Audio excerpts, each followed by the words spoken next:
بسم اللہ الرحمن الرحیم۔ السلام علیکم ناظرین، سیرت النبوی کی ایک نئی ویڈیو کے ساتھ حاضر ہیں۔ آپ صلی اللہ علیہ وآلہ وسلم جب 7 سال کے ہو چکے تو آپ صلی اللہ علیہ وآلہ وسلم کی آنکھیں دکھنے لگیں۔ مکہ میں آنکھوں کا علاج کروایا گیا لیکن افاقہ نہ ہوا۔ عبد المطلب سے کسی نے کہا کہ عکاظ کے بازار میں ایک راہب رہتا ہے، وہ آنکھوں کی تکلیف کا علاج کرتا ہے۔ عبد المطلب آپ کو اس کے پاس لے گئے۔ اس کی عبادت گاہ کا دروازہ بند تھا۔ انہوں نے اسے آواز دی، راہب نے کوئی جواب نہ دیا۔ اچانک عبادت گاہ میں شدید زلزلہ آیا۔ راہب ڈر گیا کہیں عبادت گاہ اس کے اوپر نہ گر پڑے، اس لیے ایک دم باہر نکل آیا۔ اب اس نے آپ کو دیکھا تو چونک اٹھا۔ اس نے کہا، اے عبد المطلب، یہ لڑکا اس امت کا نبی ہے، اگر میں باہر نہ نکل آتا تو یہ عبادت گاہ ضرور مجھ پر گر پڑتی۔ اس لڑکے کو فوراً واپس لے جاؤ اور اس کی حفاظت کرو، کہیں یہودیوں یا عیسائیوں میں سے کوئی اس کو قتل نہ کر دے۔ اور اس کے بعد اس نے کہا، رہی بات ان کی آنکھوں کی، تو آنکھوں کی دعا تو خود ان کے پاس موجود ہے۔ عبد المطلب یہ سن کر حیران ہوئے اور بولے، ان کے پاس ہے؟ میں سمجھا نہیں۔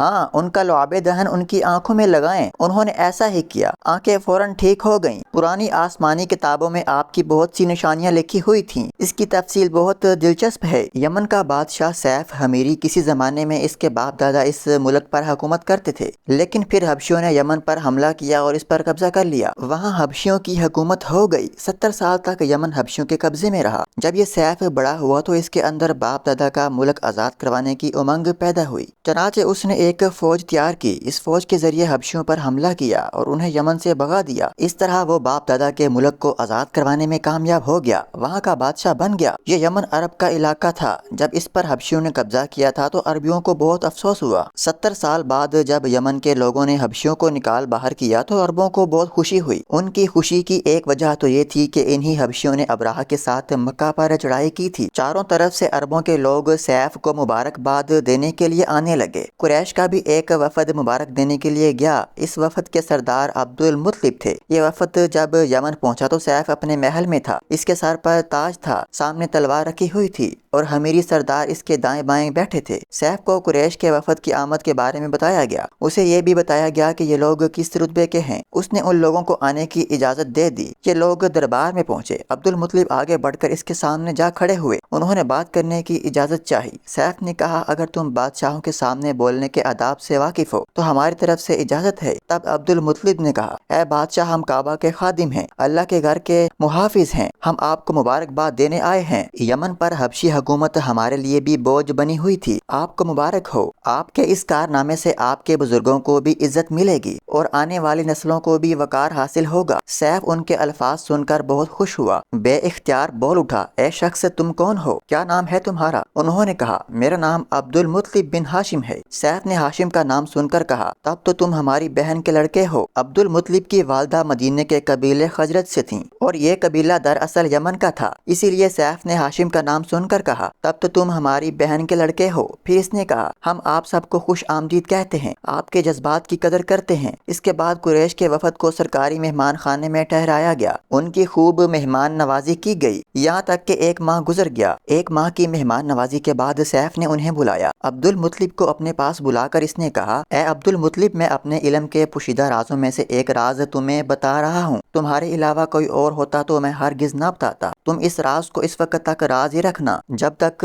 خود اللہ تعالیٰ اس راز کو ظاہر نہ فرما دے۔ ہمارے پاس ایک پوشیدہ کتاب ہے، وہ رازوں کا ایک خزانہ ہے، ہم دوسروں سے اس کو چھپا کر رکھتے ہیں۔ میں نے اس کتاب میں ایک بہت عظیم الشان خبر اور ایک بڑے خطرے کے بارے میں پڑھ لیا ہے، اور وہ آپ کے بارے میں ہے۔ عبد المطلب یہ باتیں سن کر بے حد حیران ہوئے اور پکار اٹھے، میں سمجھا نہیں، آپ کہنا کیا چاہتے ہیں؟ سنو عبد المطلب، جب تہامہ کی وادی یعنی مکہ میں ایک ایسا بچہ پیدا ہو جس کے دونوں کانوں کے درمیان بالوں کا گچھا یعنی مہر نبوت ہو تو اسے امامت اور سرداری حاصل ہوگی، اور اس کی وجہ سے تمہیں قیامت تک کے لیے اعزاز ملے گا، عزت ملے گی۔ عبد المطلب نے سن کر کہا، اے بادشاہ، اللہ کرے آپ کو بھی یہ وقت نصیب ہو، اور میں آپ سے پوچھتا ہوں، اس بچے کا زمانہ کب ہوگا؟ بادشاہ نے جواب میں کہا، یہی اس کا زمانہ ہے، وہ اسی زمانے میں پیدا ہوگا یا پیدا ہو چکا ہے۔ اس کا نام محمد ہوگا، اس کی والدہ کا انتقال ہو جائے گا، اس کے دادا اور چچا اس کی پرورش کریں گے، ہم بھی اس کے آرزو مند رہے کہ وہ بچہ ہمارے ہمارے ہاں پیدا ہو، اللہ تعالیٰ اسے کھلے عام ظاہر فرمائے گا اور اس کے لیے ہم میں سے یعنی مدینے کے لوگوں میں سے اس کے مددگار بنائے گا۔ وہ نبی رحمان کی عبادت کرے گا، شیطان کو دھمکائے گا، آتش کدوں کو ٹھنڈا کرے گا یعنی آگ کے پجاریوں کو مٹائے گا، بتوں کو توڑ ڈالے گا، اس کی ہر بات آخری فرمان ہوگی، اس کے احکامات انصاف والے ہوں گے، وہ نیک کاموں کا حکم دے گا، خود بھی ان پر عمل کرے گا، برائیوں سے روکے گا، ان کو مٹا ڈالے گا۔ عبد المطلب نے سیف بن یزن کو دعا دی، پھر کہا کچھ اور تفصیل بیان کریں، بات ڈکی چھپی ہے اور علامتیں پوشیدہ ہیں، مگر اے عبد المطلب اس میں شک نہیں کہ تم اس کے دادا ہو۔ عبد المطلب یہ سن کر فوراً سجدے میں گر گئے اور پھر سیف نے ان سے کہا اپنا سر اٹھاؤ، اپنی پیشانی اونچی کرو اور مجھے بتاؤ جو کچھ میں نے تم سے کہا ہے، کیا تم نے ان میں سے کوئی علامات اپنے ہاں دیکھی ہیں؟ اس پر عبد المطلب نے کہا ہاں، میرا ایک بیٹا تھا، میں اسے بہت چاہتا تھا، میں نے ایک شریف اور معزز لڑکی آمنہ بنت وہاب عبد المناف سے اس کی شادی کر دی، وہ میری قوم کے انتہائی باعزت خاندان سے تھی، اس سے میرے بیٹے کے ہاں ایک لڑکا پیدا ہوا، میں نے اس کا نام محمد رکھا، اس بچے کا باپ اور ماں دونوں فوت ہو چکے ہیں، اب میں اور اس کا چچا ابو طالب اس کی دیکھ بھال کرتے ہیں۔ اب سیف نے ان سے کہا میں نے تمہیں جو کچھ بتایا ہے وہ واقعی اسی طرح ہے، اب تم اپنے پوتے کی حفاظت کرو، اسے یہودیوں سے بچائے رکھو، اس لیے کہ وہ اس کے دشمن ہیں۔ یہ اور بات ہے کہ اللہ تعالیٰ ہرگز ان لوگوں کو ان پر قابو نہیں پانے دے گا، اور میں نے جو آپ کو بتایا ہے اس کا اپنے قبیلے والوں سے ذکر نہ کرنا، مجھے ڈر ہے کہ ان باتوں کی وجہ سے ان لوگوں میں حسد اور جلن نہ پیدا ہو جائے۔ یہ لوگ سوچ سکتے ہیں یہ عزت اور بلندی آخر انہیں کیوں ملنے والی ہے، یہ لوگ ان کے راستے میں رکاوٹیں کھڑی کریں گے، اگر یہ لوگ اس وقت تک زندہ نہ رہے تو ان کی اولادیں یہ کام کریں گی، اور اگر مجھے یہ معلوم نہ ہوتا کہ اس نبی کے ظہور سے پہلے ہی موت مجھے آ لے گی تو میں اپنے اونٹوں اور قافلے کے ساتھ روانہ ہوتا اور ان کی سلطنت کے مرکز یثرب پہنچتا، کیونکہ میں اس کتاب میں یہ بات پاتا ہوں کہ شہر یثرب ان کی سلطنت کا مرکز ہوگا، ان کی طاقت کا سرچشمہ ہوگا، ان کی مدد اور نصرت کا ٹھکانہ ہوگا اور ان کے وصال کی جگہ ہوگی، اور انہیں دفن بھی یہیں کیا جائے گا، اور ہماری کتاب پچھلے علوم سے بری پڑی ہے، مجھے پتا ہے کہ اگر میں اسی وقت ان کی عظمت کا اعلان کروں تو خود ان کے لیے اور میرے لیے خطرات پیدا ہو جائیں گے، یہ ڈر نہ ہوتا تو میں اسی وقت ان کے بارے میں یہ تمام باتیں سب کو بتا دیتا، عربوں کے سامنے ان کی سربلندی اور اونچے رتبے کی داستانیں سنا دیتا، لیکن میں نے یہ راز تمہیں بتایا ہے، تمہارے ساتھیوں میں سے بھی کسی کو نہیں بتایا۔ اس کے بعد میں نے عبد المطلب کے ساتھیوں کو بلایا، ان میں سے ہر ایک کو 10 حبشی غلام،